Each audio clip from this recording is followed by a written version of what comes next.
Hare Krishna. We will be continuing our reading from Sri Adhyatma Ramayana, chapter 5. Umajnanatimirandhasya jnananjanashalakaya chakshurunmilitam yena tasmai Shri Gurave Namaha. Nama Om Vishnupadaya Krishna Prishtaya Bhutale Srimate Bhakti Vedanta Swaminati Namne Namaste Saraswate Deve Gauravani Pracharine Nirvisesha Shunyavadi Paschati Deshatarine Jai Sri Krishna Chaitanya Prabhu Nityananda Shri Advaita Gadadhara Shivasadi Gaura Bhakta Vrinda Hare Krishna Krishna Krishna Hare Hare Hare Rama Rama Rama Hare Hare. So today we'll be reading from the 5th chapter of Baala Kanda, Vanquishing Marich and Subahu and Liberation of Ahilya. Lord Shiva said, O Parvati, therefore, both the brothers, along with sage Vishwamitra, spent the night in the forest called Kamashrama, which was inhabited by sages and hermits. At the crack of dawn, they proceeded from there slowly towards on their journey. They next arrived at Siddhashrama, which was served by Siddhas and gypsies. The resident hermits and sages of the place, on the instruction of sage Vishwamitra, swiftly welcomed and worshipped Sri Rama and Lakshmana. After that, Sri Rama advised Kaushika, who is Vishwamitra himself, O sage, engage yourself in your religious rituals and show us where those evil demons are. Saying, all right, the sage started the performance of his fire sacrifice accompanied by other sages and seers. At about noon, those two demons called Marich and Subahu, who had the special ability to assume any form they wished, were seen raining blood and bones. The wise and intelligent Sri Rama took two arrows and mounted them on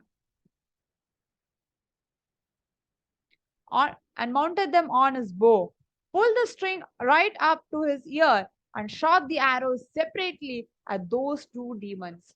One of the arrows stung Marich in the sky and threw him hundreds of miles away in the ocean.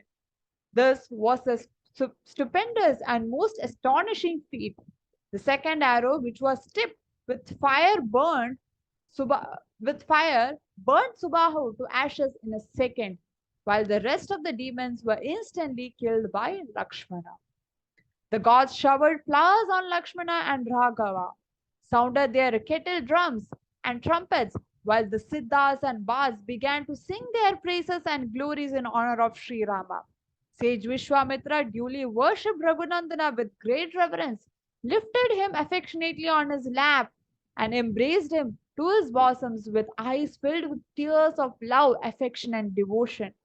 Then he offered ripe fruits to Sri Rama and Lakshmana, told them stories from the Puranas and other scriptures, and in this way, 3 cheerful days passed. On the fourth day, Kaushika, who is sage Vishwamitra himself, told Sri Rama, O Sri Rama, we shall go to Janakpur to see a great yajna. There is a very huge bow called Pinaka belonging to Lord Shiva kept there. So we have heard the sloka, Pinaka Hastraya Sanatanaya, so which is a beautiful sloka glorifying Lord Shiva. So here Pinaka is the bow of Lord Shiva. You see that strong and sturdy bow, and King Janaka shall duly welcome and show respect and honor to you. Having said so, sage Vishwamitra, along with other Sri Rama and Lakshmana, came to the heritage of the most exalted sage Gautama near the river Ganges. It was full of tree-bearing divine and holy fruits, and Ahilya was doing severe penance and austerities there. Seeing the hermitage devoid of any animals, birds, or any type of living creatures, the lotus-eyed Sri Rama asked the sage, whose hermitage is this, which is endowed with leaves, flowers, and fruits, but totally lacking in any living being? and which appears intrinsically to be a very beautiful and attractive and pure place. O Lord, seeing it, my mind and intellect seems to be very delighted, enchanted, and pleased. So please tell me about it. Sage Vishwamitra replied, O Sri Rama, listen to the earlier history of this hermitage. The world famous, most exalted and religious minded pious sage Gautama used to live here and worshipped Sri Hari by offering austerities and penances to him. Pleased by his celibacy and austerities, Brahma gave him a girl named Ahilya, who was the most beautiful in the world and very diligent and sincere in her duties to serve him. Gautama, who was most proficient in penances and austerities, stayed here with Ahilya. On the other hand, the Lord of Gods, Indra, was infatuated by her bewitching beauty, charm, and glamour. He coveted her lasciviously and was on the outlook for an opportunity to have sex with her. Once, when sage Gautama had gone out of the hermitage, he assumed the form of the sage and had intercourse with her and left in a hurry. But the sage also came there at that moment. Seeing him fleeing from there disguised as himself, Gautama became furious and most angrily demanded, O you wicked soul! O you lowly and depraved evil rascal! Who are you to have disguised yourself as me? Tell me the truth, otherwise I shall reduce you to ashes immediately. Do not doubt about it. Then Indra, caught on the back foot, said, O Lord, I am Indra, but I was overcome with lust and passion. Save me. This sinful one has done a very heinous, ignoble, and reprehensible deed. Then Gautama's eyes turned red with anger and he cursed Indra. O you wicked, pervert soul, you are infatuated to a vagina, so let your body have 100 holes. Having cursed the king of gods, the having cursed the king of gods, the sage entered his hermitage to find Ahilya completely taken aback and shaking with fear, and was standing with folded hands. Seeing her, Gautama said, O you wicked one, you should live in my ashram as a lifeless stone. Perform tapasya here day and night without food, coping with the wind, sun, and rain, and concentrate on Sri Rama who resides in your heart. From now onwards, this ashram of mine shall be devoid of all living creatures. After the passage of many thousand years, Dasharatha's son Sri Rama, along with his brother Lakshmana, shall come here. When he will put his feet on the stone, which shall be your form, till that moment you will be freed from your sins and consequences of your misdemeanors. You shall then worship Sri Rama with due reverence and devotion. Circumambulate him, bow before him to pay your obeisances, praise and honor him, and thereby get yourself absolved of this curse. Thereafter, you shall gain to be happy, to serve me most happily as you had been doing till today. So we hear that the four yugas, the Satya Yuga, Treta Yuga, Dwapara, and Kali Yuga, they come in a particular pattern. So it is Satya Yuga, and then comes Dwapara Yuga. The second one will be Dwapara Yuga. Dwa means second, two. Treta Yuga, Tra means it's the third one, and then comes Kali Yuga. So the pattern is Satya Yuga, Dwapara Yuga, Treta Yuga, and Kali Yuga. So this event of Ahilya being cursed happened somewhere in Satya Yuga. So, and she was cursed to be, and her curse was supposed to be removed by Lord Ramachandra, who was supposed to appear in Treta Yuga, which was the third Yuga. But then what happened was the Ahilya called out for Sri Rama so intensely with lot of devotion that the Lord could not make her wait for another one more yuga to pass, like after Satya, Dwapara, and only after Dwapara comes Treta. So the Lord didn't want her to wait for such a long time. So what happened? He swapped the yugas. He made the Treta Yuga come first, and then comes the Dwapara Yuga. So when the Treta Yuga, so it the she will be removed from her curse earlier than expected, and that's how the yugas swap themselves, and the Lord swapped the yugas just because of the intense prayer and calling of Ahilya to Sri Ramachandra. So that is how glorious the Lord is. He can do anything if we intensely and from our heart call out for the Lord. So yes. Saying this, the most exalted sage Gautama went to the Himalayas, which is the best among the mountains. Oh, the best in the clan of Raghu. Ever since that day, Ahilya has survived eating air and doing severe penance with the hope that one day you would touch her with your holy feet. She has lived without any contact with any living creature for all this long, while in this auspicious but desolated hermitage. Now you should provide liberation to the daughter of Brahma and the wife of Gautama named Ahilya.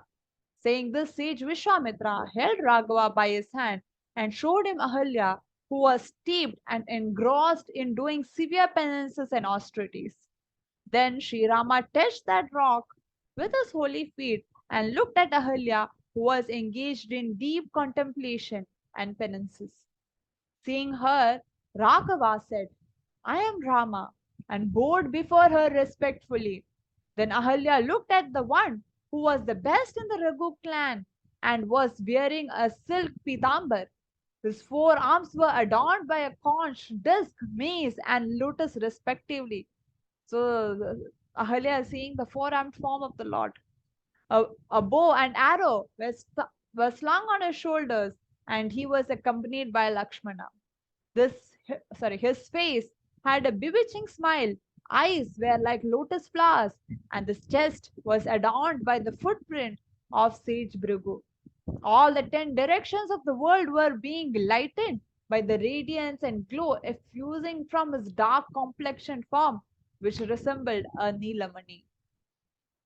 Seeing the Lord of Lakshmi, Sri Rama, the eyes, Sri Rama, the eyes of Ahilya lit up with joy and delight, and she recalled the words of sage Gautama, recognizing that he was Lord Narayana himself. The unblemished and faultless lady worshipped and adored him by offering oblations and prostrated before him with eyes swelling up with tears of extreme joy, thanksgiving, and happiness. Then she stood up and seeing the lotus eyed Sri Rama, her whole body was thrilled and she began to praise him and sing his glories as follows. Ahilya said, O the abode of this whole world, I have become highly obliged, fortunate, and privileged by having got the touch of the dust of your feet. Oh, it is a matter of great luck that I am touching those holy feet of yours, which are the subject matter of constant contemplation and enquiry by Lord Brahma and Shiva themselves. O Sri Rama, your maverick sports and deceptive playful activities are very mysterious and strange. The whole world is enthralled and under the delusionary spell of your human-like behavior. You are an embodiment of complete bliss, peace, and tranquility, and are empowered with the illusion creating magical powers because, in spite of being without a feet, you always keep on moving. He, the nectar of whose holy feet, purifies the water of river Ganges, Bhagirathi, which in turn becomes potent enough to purify even Shiva, Brahma, and other lords of the universe. Today, the same feet have become the object of my eyes. I do not know how to describe my past good deeds. I worship and constantly remember Sri Rama, who bears a bow, is lotus eyed, and has incarnated himself in a human form in this world. Except him, I do not wish to worship, adore, honor, or meditate upon anyone else. I contemplate and meditate upon Sri Rama, the dust of whose lotus feet are much sought after even by the Vedas. Even Brahma has manifested himself from the lotus emerging from his navel, and Lord Shiva is intoxicated by and is an admirer of the nectar of his holy name. So we see how Lord Shiva constantly chants the holy name of Ramachandra. So that's why he says in Vishnu Sahasranam, Shri Rama Rama Rama iti Rame Rame Manorame Sahasranama Tattulyam Rama Nama Varanani. So Lord Shiva constantly meditates on the holy name of Ramachandra. I take refuge at the holy feet of the Lord. The worldly activities which he undertook during his incarnation are being constantly sung and lauded in the heavens by sage Narada and other celestial sages, Brahma, Shiva, and other lords of gods, as well as by Saraswati, whose bosom is wet by tears of exhilaration, extreme joy, and bliss flowing down from her eyes.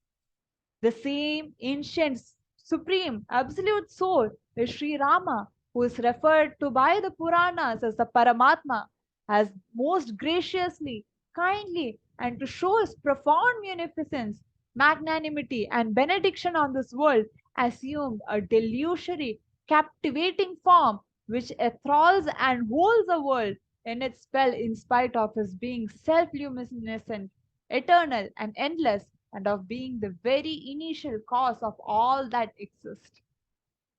So the same meaning comes in the Brahma Samhita, where Brahma describes Lord Krishna as uh, Ishvara Parama Krishna Satchidananda Vigraha Anadiradir Govinda, who doesn't have a beginning or an end. Anadiradir Govinda Sarva Karana Karanam, who is the cause of all causes. You are the independent and all complete soul who assumes the form of Brahma, Vishnu, and Shiva, and all other forms by the help of your delusory powers for the purpose of creation, sustenance, and dissolution of this world. O Sri Rama, I bow and pay my obeisances to your holy lotus feet, which are affectionately served and adored by Lakshmi, by keeping them on her bosom, which had in an earlier time measured the three worlds by a single step, and which are constantly meditated upon by sages, hermits, and seers. So here the lotus feet of the Lord is glorified very beautifully. O Lord, you are the primordial cause of the embodiment of and the only shelter of the world. In spite of that, you are distinct from all the creatures and is radiant with the glow of matchless Supreme Brahman, of whom you are an image. O Sri Rama, you are the eternal sound of the divine word Om and are the invisible, unmanifested Supreme Purusha, represented by the divine cosmic voice encrypted in that word Om. O Lord, in the form of the world and its various connotations, you represent the entire creation. O Sri Rama, you yourself manifest in multifarious forms by the help of your multifaceted delusory powers, creating or doing various deeds, becoming reasons or causes for those duties, their results, as well as resources required to fulfill them or carry them out. Those people whose mind, intellect, and discriminatory powers are held in thrall by your delusory powers can never realize this real, truthful nature and form. Those idiots and blockheads think that you are the Lord of all delusions and is the supreme soul and Lord are an ordinary human being. So Ahilya very beautifully says it is only dull-minded and ignorant people who think the Supreme Lord as an ordinary human being. So he is not. So she's declaring here that Lord Ramachandra, though he has taken the form of a human being, he is not just an ordinary human being. He is the Supreme Lord. You are present both inside and outside of the space or sky. In all that exists, are faultless, detached, unwavering, eternal, without a beginning or end, most pure and holy, wise, an embodiment of truth, and, and are imperishable. O Vibho, O omniscient one, all pervading, magnanimous one, what do I know of the pure essential nature or form or true elementary essence of you? Because I am an ignorant and dead woman. Hence, O Sri Rama, I only bow my head hundreds of times with the highest and the most sincere devotion, humility, and dedication and submission for you. So this is the humility with which we have to approach Lord Ramachandra, because our minute intelligence and understanding uh, cannot understand the glories of the Lord. So it's beautifully described that Lord Anantashesh, with thousands of heads, he is trying to describe the glories of the Lord. He's not even explaining each and every glory. Like if you take one quality of the Lord, like his beauty or his valor or his strength or his knowledge, each and every quality of the Lord has so much to describe. So Anandashi is not even describing the qualities. He's just listing down the qualities, and with his 1,000 heads, he has not even completed doing that. So that is the unlimited qualities and the glories of the Lord. And we try to understand that Supreme Lord with our tiny brain, which is not possible. So Ahilya here beautifully says, what can I understand about your eternal and truthful and the eternal nature or the your eternal truth? Because I am an ignorant and dead woman. Hence, O Sri Rama, I only bow down my head. That is the only thing which she can do. How beautifully she says this. O Sri Rama, I only bow down my head hundreds of times with the highest and the most sincere devotion, humility, dedication, and submission for you. O Lord, wherever I stay, let me have eternal dedication, admiration, and devotion in your lotus like feet. O the master, a lord of men, I bow before you. O the lover and the benefactor of devotees, I bow my head before you with folded hands. O Rishikesha, I bow before you. O Narayana, I bow my head repeatedly before you. I sing the praises, honors, and glories of Sri Rama, along with his younger brother Lakshmana, who is the only one to remove the fears of this world, is splendorous and brilliant like crores of suns, who bears a bow and an arrow in his lotus-like hand, as a radiance like a dark cloud, is wearing a magnificent yellow garment, which is colored like gold, is adorned by earrings studded with jewels and gems, and who has beautiful, enchanting, broad eyes, which are like the petals of a lotus flower. In this manner, she sang the glories, honors, and praises of the Supreme Lord Sri Ramachandra, himself standing in front of her, went around him, praised and honored him, and then took his permission to go to her husband Gautama's place. Those people who read the stotra, composed and sung by Ahilya, shall be liberated from all their sins and attain the most exalted stature of oneness with the Lord. Beautiful. So it would be very nice if we can read the Sanskrit sloka understanding the meanings. This prayer of Ahilya. Even a barren woman who recites this stotra with due devotion, faith, and conviction, with Sri Rama enshrined in her heart, and with a desire to have a son, shall be blessed by an excellent son within an year.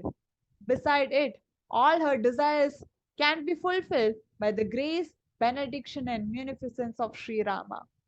Even they who are the slayers of Brahmins, having sexual relationship with the wife of their guru, are thieves, are drunkards, are cruel towards their parents and brothers, and are constantly engrossed in gratification of the sense organs, can have liberation from the shackles of this mundane world by daily remembering, concentrating, meditating, and contemplating upon Sri Rama, who resides in their heart, as well as by reciting this stotra sung by Ahilya.